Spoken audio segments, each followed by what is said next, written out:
Bij de Snitswieken binnen de helmcamera's voor het eerst broekt door politiemeesken op fietsen. Nevens de politie had de camera's railskoppers oorskrikt. Die camera's op de helmen die hebben heel preventief gewerkt. De bikers die zijn heel vaak aangesproken over van waar zit die camera nou precies en wat nemen jullie nou op. Op die manier hebben we toch heel veel succes kunnen krijgen in preventieve zin van dit cameragebruik. Op grond van de camerabeelden is één verdachte oppakt. De politie Snits wil de helmcamera's vaker broeken, wie gelijks in de weekend.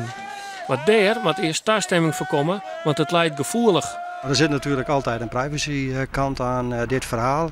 Je neemt toch met camera's neem je onbewust mensen op die dat misschien niet willen. Het is wel zo dat die camera niet voortdurend draait. Die wordt alleen maar aangezet op het moment dat er een incident plaatsvindt.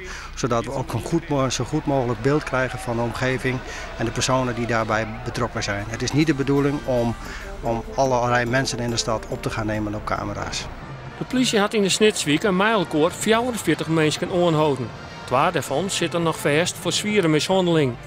Net alleen nog de politie broekt de mountainbikes, ook de ambulance zie het op de fiets om vlugger bij patiënten te komen. Dik 30 keer moesten ze in actie komen. Dat varieert van mensen die gewoon te veel alcohol hebben gedronken. Dat is een handjevol. Mensen die gestruikeld zijn, gekneusd enkel. Mensen die ergens tegenaan gelopen zijn of een klap hebben gehad, die wat bloed hebben.